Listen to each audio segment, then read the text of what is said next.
Hello, everyone, and welcome back to Sama Sisters Against Mental Abuse. Today, our guest is Katina Blue. She is a mental health and wellness advocate for the Black community specifically. Katina, do you want to tell us a little bit about yourself? Yes. Hi, Misty. I'm so glad that I am here with you today. And I am actually a mental health advocate specifically for the Black community. I have a YouTube channel that is titled by my name, Katina Blue, and I talk specifically about mental health issues in the Black community, the stigma that is placed on mental health issues.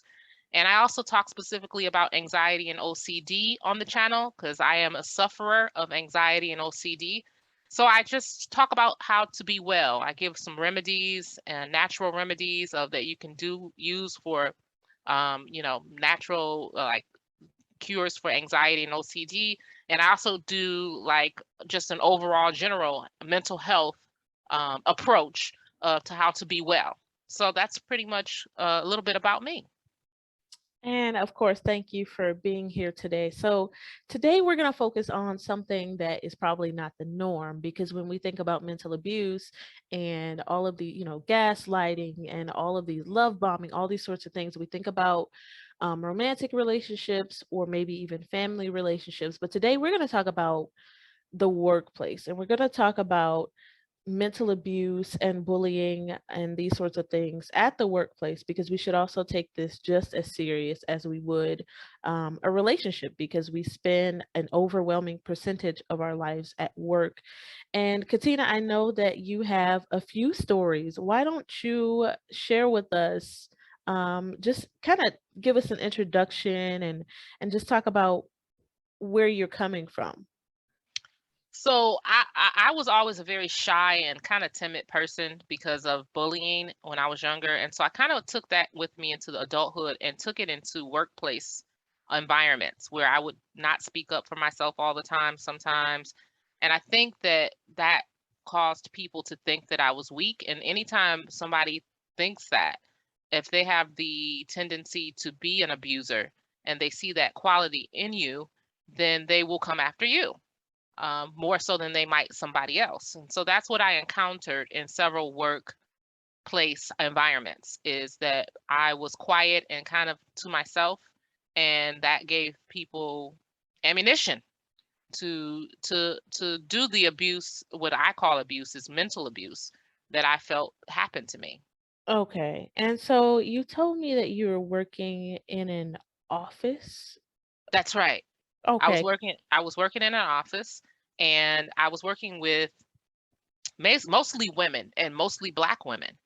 There were only like 2 other people there that were not black. It was a white man and a white woman. And it was a small office, so it wasn't very big. It was probably about maybe, I wanna say 8 people, 8 to 10 people, maybe less. Yeah, about 8 to 10 people. And the head of the office, the main manager, over the whole office was a black woman. And she is the person who pretty much there were 2 women there that caused my life to be very difficult while I was there, caused me a lot of mental stress, and dealing with them, going back and forth with them was something that really, really put a lot of stress on me in the workplace. Specifically the supervisor who I felt was targeting me specifically, during my time there to make it harder for me. Okay. So let's start from the beginning. So what did your job and your company look like at the beginning? Were they very nice to you? Were they a little bit, to the point? What did it look like? So when I first came to the job, most of the people were extremely nice. Even the supervisor, she put on a front when I got there. She didn't show her true face, not right away. So I didn't start to see it, but people warned me. Some of the other employees kind of warned me, like she can be moody, this, that, and the other. And then even the second woman who I had issues with was nice to me initially, but that kind of changed over time. So initially it was friendly, but it changed after some time. Okay. And do you when you think about this now, were there any like red flags during the hiring process or anything like that? Like things where you were like, that's weird, but I need this job sort of thing? Or, I saw no red flags during the hiring process at all. The only person that I spoke with in the beginning to get hired was the woman who was over the entire office.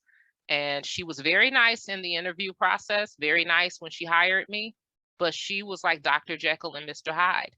And I soon came to learn that you could there was a good, she would be all flowery and then all of a sudden she would switch and change, which is also kind of mental abuse because you never know what you're going to get, and that causes mental stress for a person and who's around that all the time. oh So yeah, yeah, eggshells, like walking on yes, eggshells. walking on eggshells, never knowing if it's going to be a good day or a bad day in the office based on her attitude and her behavior. So, So okay, so the hiring process was cool. Everything was cool. At what point did things kind of start to go south? And like, what were some examples of things that you felt were like, whoa, like this is not okay? so she had a way of being very condescending with things that she would ask you to do. So I started noticing that, like the way she would talk down to you, or she would have an attitude, or her how quickly her mood would change. And that set the mood for the whole office. People, like I told you, one of the other women there warned me, like she could be this, this, that, and the other. But then I saw it for myself. And so there were moments where I had encounters with her where I remember one specific meeting where we were all in the meeting room, all of us, all of the people from the office, and I'm sitting there. And she started talking about being late. And she's like, yeah, because Katina is late all the time, or something she said. And I'm thinking, you don't do that in front of all of the other team, that's here. You don't, that's something you pull the person aside in the office and talk about. You don't do that. And she did that, and everybody was a little taken aback, like how would she call her back? And even a couple of the women came up to me and was like, she shouldn't have done that. And so I wasn't the only one who thought that. And she's there's like, she shouldn't be calling people out like that in front of other people. So that was a particular instance that happened, and then there were others that happened.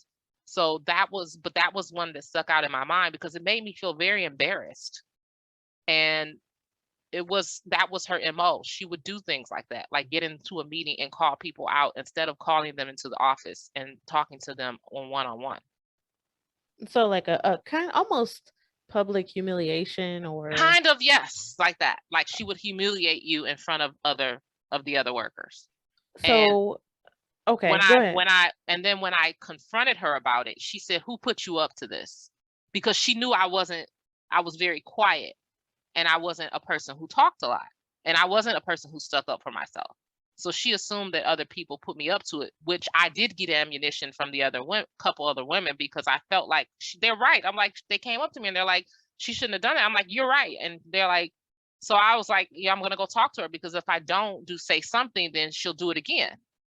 And so when I went in to talk to her, she said, "Who put you up to this?" Instead of saying sorry about that, or, I shouldn't have done that. So Okay, so then it sounds like already her management style was like I'm the queen of this castle kind of thing. Like who exactly, so you everything goes who through me. who told you to do that? As if you couldn't Right. think for yourself. Like, Exactly. Like are I you couldn't trying think to for myself. overthrow me? Like what? Yes. Yes. Okay. And so what was her management style like as far as because you have different kinds of managers because I would assume that she was a micromanager. Was she a micromanager? What was her management style? Well, a micromanager, I wouldn't say a micromanager, but she would nitpick things because she had the last say. So we had reports and things we had to turn in, and she would nitpick that report down to, and you knew the report was okay.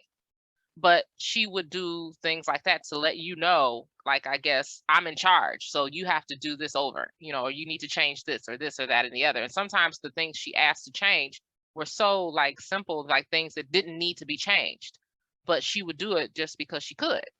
And she was more of a, like you kind of like you said, like, I'm the queen of this castle. Everything goes through me. Nothing gets approved. So anytime people made suggestions or things that she wasn't involved in, she would kind of have an attitude about it. And that's not just the office thing. Sometimes we would make a decision amongst ourselves to get food or lunch at a particular place. And she would, if she wasn't involved in it, she would kind of like try to, try to change the scenario. So she was controlling in that way, and very, yeah, she was controlling in that way. And like queen of the cat, this is my castle and I'm the queen. Okay, so you're dealing with someone who is very much I don't want to say a tyrant, but it sounds like someone who's very aware of their power. And Very aware of her right. power.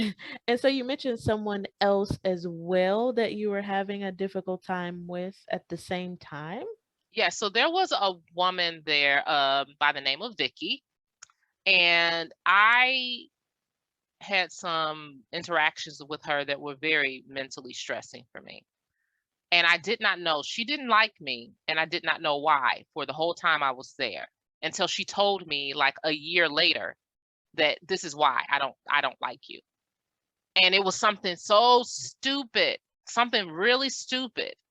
And what she would do is, I didn't know the reason why she didn't like me. I just knew she didn't, because I could tell by the things she was doing. And so, and I'm a person who is very, I get along with everybody, everybody. So I never had an issue with people, but I was quiet. So people knew who to pick on. So there was a time when there were times, many times, when I would walk up to her and somebody else while they were talking, because it was a small office and we all knew each other. So I would walk up to see what they're talking about or join the conversation, and she would instantly shut the conversation down and walk away. Or if I was talking to somebody, she would come up and interrupt us, but talk to them and not to me. So, like, you're talking to someone, she'd come up and start talking to them, but she wouldn't talk to me. She kind of like shut me out. And I thought it was so weird. I was like, why is she doing that? And I don't understand why she's doing that. But it was really hurtful to me, because I knew that I hadn't done anything to her. And the reason that she came up with for doing that was so stupid, so very stupid. And I let her treat me like that whole time. And I would go home and feel so sad about it, and feel so like I didn't really have very many friends in the office. I would go to lunch by myself all the time. It was very mentally taxing for me, that whole Right. job. Right, and so to that point, I wanna ask next because you have the queen of the castle who is Yes. not very professional, and No. I imagine for you it must be really disappointing because this is, if I were you, if I were in your shoes, I'd be like, wow, it's black women all through here. This is gonna I be great. know. And so you're dealing with probably shock and disappointment. You're being Yes. stonewalled and ignored and kind of isolated. And so talk about what your life was like because of this. How was this affecting you personally? I know that you just said you would just feel really, really sad. How else was this affecting you? So I would just feel, I remember, like, I would just, and feel like I really didn't have a friend there, like a really good friend. I mean, don't get me wrong, there were nice people there, but like, really, sometimes I would see most of the other people, they'd go out to lunch together, they'd pair up.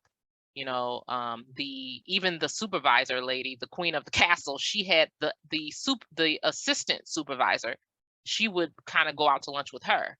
And so everybody had somebody, but I really had nobody. And then you'd see people having conversations, and I would, try to get in there, but I never felt I belonged there. I never felt that it was someplace for that was the best environment for me.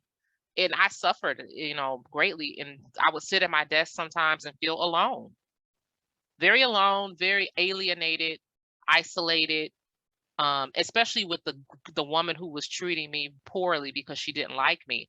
I just couldn't understand that. And I just, to this day, that place haunts me. That supervisor is in my dreams a lot sometimes. And I'll have dreams where I'm doing something and I'm trying to hurry up so she won't be displeased. Like it has haunted me. To this day, I can't look that lady up. Her name was Dolores. Um, I can't look her up or look anything up about her. I just feel like it would haunt me again. Okay, so that, I mean, that really had a lasting impression. Yeah. So, do you feel like there was, so outside of work, outside of lunch and your coworkers, I'm wondering if you felt this, like the ripple effect outside. So, like, say it's Saturday and Sunday is the weekend. Do you feel like this also kind of um, bothered you or caused you to feel anxious outside Oh, of work hours? absolutely. So there was a point in time where I became fearful for my job, because I was going through a hard time. I went through a really bad breakup at that time with my fiance at the time, and I was devastated. So that was something that was hard for me, and everybody at work knew that I was having a hard time. And you would think that compassion would have happened with the manager, but it did not. So she insisted that I go to the school, because we all worked for Mary Grove College. She insisted that I go to the Mary Grove College and talk to someone. And I'm like, you can't tell me who to talk to or where to go. She's like, well, if you go, you need to go talk to somebody, and that will, I guess she was saying, then I will leave this alone. I won't continue to bother you about it if you go talk to someone. And I'm like, no, that's not it. First of all, it's none of your business. Yes, you can know what's going on, but me going to get help and where I get help, this should not be up to you. But she made my life a living hell at that point because I was struggling to get to work on time, and she knew how hard I was struggling with mental health by that point, especially being at the office with her. That was extremely hard, going through the breakup and then having to deal with her. So she started checking the specifically just on me. It was like she wanted me to get fired. So she would go to the book every day and check to see what time I signed in, not checking anybody else, just me. Constantly on it every day, looking for a reason. If I was 5 minutes, 2 minutes, she was on it. And that made me incredibly anxious because it's like anything could happen, like a traffic jam, anything. I'm like, okay, I need to leave earlier. And I was going through anxiety and I had OCD at the time. And it was awful. It was awful. I dreaded going there every day. I would get up in the morning and think, I don't want to go here. I don't want to go to this place. Wow. So you had a lot going on. And then, so on top of you dealing with this, the queen of the castle and her moodiness, Dr. Jekyll, Mr. Hyde, you had another woman stonewalling you. You're going through your own personal issues. And on top of everything, you were worried about keeping your job. And Yes, that sounds it was extremely stressful. it was stressful and it was mentally taxing. And on top of my thing was a compassionate person would have tried to help a little in a different way. Like, listen, she's going through a hard time right now. And I know that you have to make the rule, but she was on it in a way where she wanted me to get fired. I could tell she didn't want me there anymore. Um, for whatever reason, whatever her reasons were. And it was like that part made me even more vulnerable to her awfulness because at the time she just was trying to make sure that she could find a way to remove me. And when she finally did fire me, honestly, I thought I was going to be so sad, but I wasn't. When I left that place, the next day the sun shined so bright in my eyes when I woke up. Oh I yeah. It was like something clicked on in my brain, like, Like the heavens opened. Like I don't have to go there today. Oh yeah, that's definitely a sign. I want to come back to something else. So it sounds like she crossed a lot of professional boundaries, and I think that that's something that we need to pay attention to. Yes. You said that I think that you mentioned before that she called your mom. Oh, so yes, so we were there when I was going through the bad time with my boyfriend. There were times when I would come to the job and I would park the car at the in the at the office and I think she thought I was parking there because I was distraught. I was parking there and like sitting there because I didn't want to go in to face her and see her and all the other people. Well, I won't say all the other people, but that, the other woman and like just I didn't want to go in there. It was awful to go there. And you're already mentally not well. You don't feel well. And now you got to go in and suffer from more abuse. So I Mhm. would sit in my car sometimes when I got to work just to prepare myself. Like you just got to go in there, you sitting there, you got to mentally prepare yourself for this day to deal with that. And so she would see me because she'd be watching and to see when I was going to come in to work. And so she called my mother and told her I was sitting in my car before work. Now I'm a grown woman. Why would you call my mother and Mm. involve somebody, like who does that? This is not this is not a school, high school. Who does that? But she did that. And my mother told me that she did. And that was just very, very displeasing to me that she would do that because now you're involving somebody in my life that I might not even want involved. Right. I feel like a boundary is. Yeah, Mhm. a huge boundary. You don't do that. She could have called me into the office and said to me, I see you that you're sitting in your car and this, that, and the other. But she called my mother. Not okay. Um, No. okay, so you ended up being fired from that job. Yes, I did. And you said the sun never shines so The bright. sun never shines so brightly, Misty. I'm gonna tell you that next day, the heaven. I thought I was gonna be so sad because I'm like, not for being fired, because not knowing where my next paycheck is gonna come from. But Mhm. I felt hopeful the next day after. I was like, I don't have to go there anymore. And I had stuff that was left there. I couldn't even bring myself to go back and get it. Right. That's how traumatized I was from that place. I'm like, they can have it. They ended up mailing it to me at some point. But I'm Hmm. like, I'm never going back there again, not even to get the stuff that I left. Oh my goodness. Yeah. Okay, and you know what? You also told me about another brief situation, where you were, bullied or targeted, at work. Do you have Yes, time to kind of, take us through that? Like, tell us absolutely. how everything went and, Yes. what it looked like at the beginning and how Yeah, things changed? so right after that particular job that I just discussed, I got fired and I had to find some work quickly. And I have a degree. I had a degree in English from university. So but I needed to find a job quickly. So I started waiting tables at this Italian restaurant. And there was a manager in there by the name of Dave, and the restaurant was called Rosie's Italian, or Rosa's Italian Chop House or something like that. Back at that time, that's what it was called. It's not called something different now. But I started working there. I worked there for like a year, and in the beginning when I first came, again, there was no indication that this person was awful. But he was Dr. Jekyll and Mr. Hyde too. He had which seems like a common theme with people who are abusers. They will turn on the niceness and then they turn off. And then all of a sudden they turn it back on again. And then you're kind of confused as to what's happening sometimes. But he was like that. And we went out a couple times early on because he was very nice. And this guy was an older white guy, in his probably, I don't know, maybe I was in my late 20s and he was in his 50s. We hung out a couple times. I thought he was really cool. Not really like a relationship or anything like that. Nothing like that. No like romantic relationship. or sexual involvement, but we did hang out like he was interested in me for dating.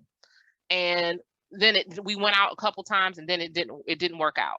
So which I figured, I mean, for me it was just fun because I wasn't really interested that much in somebody who was much older, nor a white man at that point in time, because I've always loved black men and I love black love, so I never really was interested that much. But however, after it ended, he just started turning into Dr. Jekyll and Mr. Hyde. He would do things like harass me. Now I wasn't the fastest server there, but he would call me out and be like, "Yeah, you're so slow," and this, that, and the other. And he would start, like really harassing me with verbal language, to the extent that I finally quit the day of that job. I walked out of the job. I said, "I'm done." I told him I'm not coming back. And that's something that happened during that time. And that was mentally abusive too, because I would go there feeling this anxious feeling like I'm not fast enough. I'm not doing this enough. He's going to change and turn into Dr. Jekyll if I don't do this. And if I'm not on this and doing that. That's very hard to be at a place working with somebody who's like that. Right. And it kind of feels like, because he was a manager, right? He was. It kind of feels like he wanted to make you go faster. You know how people, they'll Yes. say something Yes. and they want you to try to prove your words. Because I remember you Yes. told me that last day you were a little bit behind the other waitresses, and how he Yes. started talking about how you shouldn't get the money, and what was that? Yes. Yes. So that was the last day of, specifically the example. The last day I worked there, we had a big banquet that we had to serve, and there were me and a few other waitresses that were working the banquet. It was a big party. I don't remember how many people, but the other waitresses, he kept saying stuff to them like, "Oh, she's slow. Yeah, I know she's slow," and this, that, and the other. And I can hear him, and I know he's talking about me. And then he would stand at the door as I'm walking towards the banquet room with these big, we had to carry these huge trays on our shoulder. I don't know if you ever seen anybody, serving that way, but these huge trays, and you're like already under stress because you're trying to go fast. You got all this food on these huge trays and you're lifting them up onto your shoulder. And he was standing at the door, like giving me all these looks like, "You're taking too long," like just like crazy looks on his face. And Instead he's of like, helping? Wait a minute. instead of Instead of helping? helping, instead of helping. Wow. Yeah, instead of helping.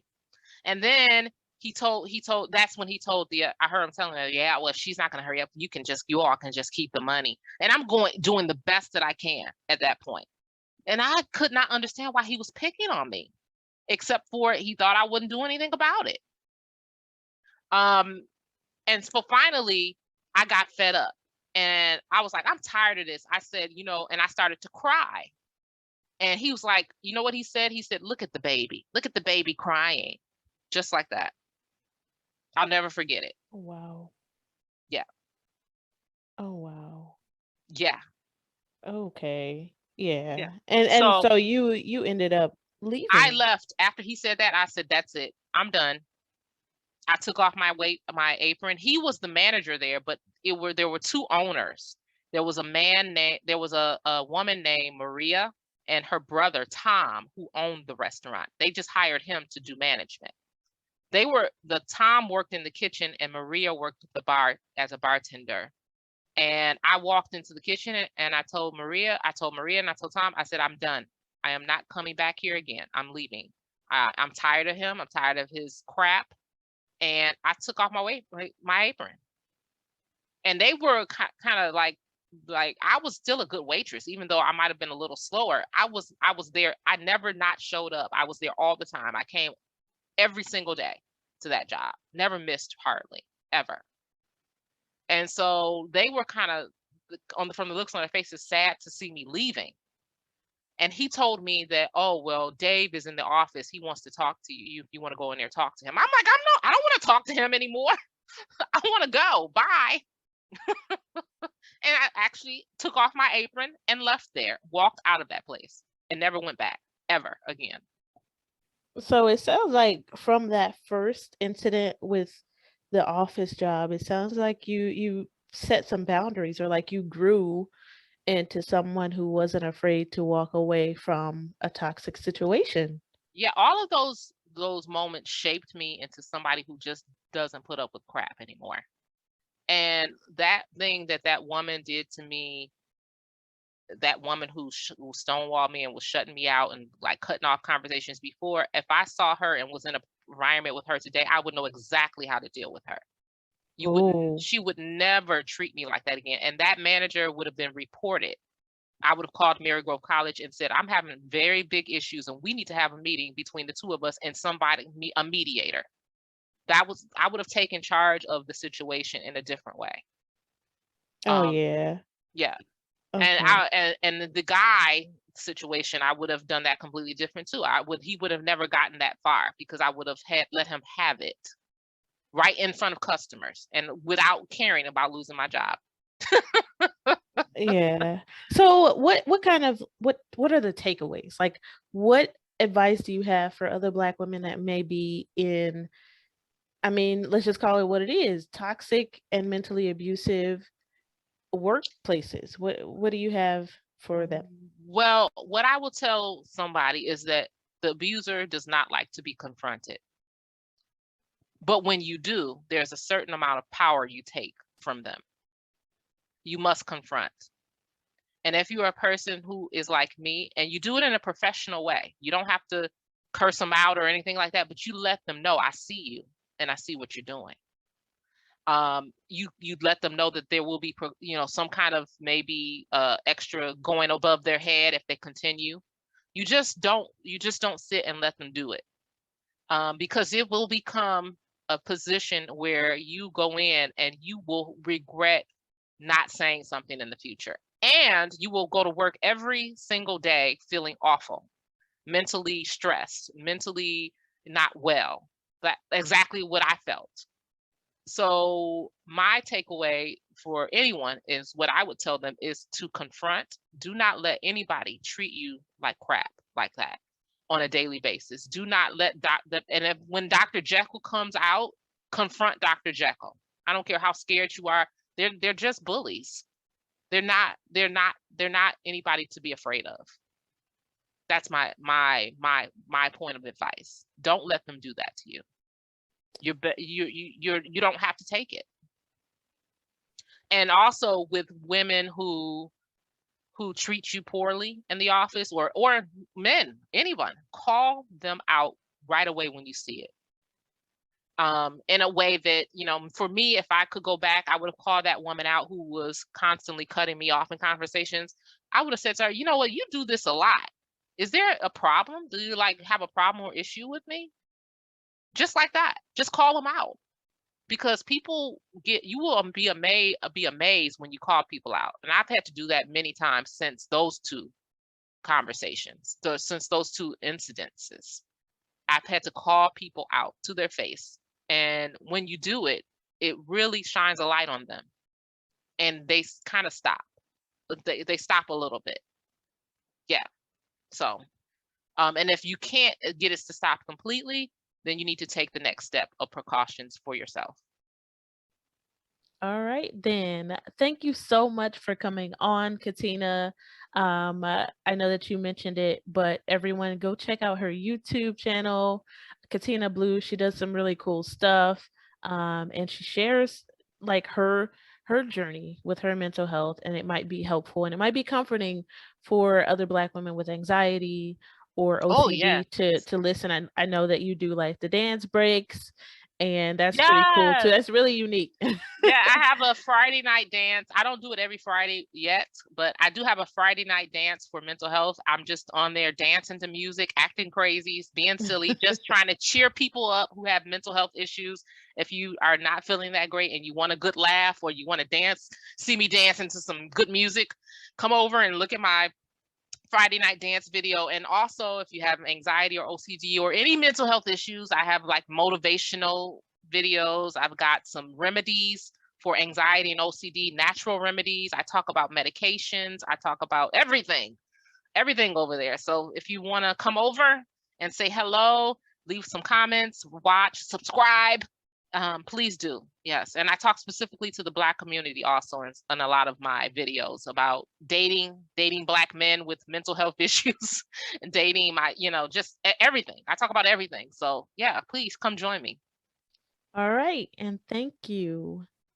Yes. Thank you, Misty. This was a great conversation and a good conversation for people to understand that it can happen anywhere, mental abuse. And that concludes our episode for today. Thank you for joining us. If you are a Black woman who has a story to share about mental abuse, whether with family, romantic partner, friendship, or you are a Black woman in the mental health field, please reach out to us, samatogethernow@gmail.com. We are on Facebook as Sisters Against Mental Abuse, and we are also on Instagram at samatogethernow. Thank you for joining us, and remember, mental abuse is abuse.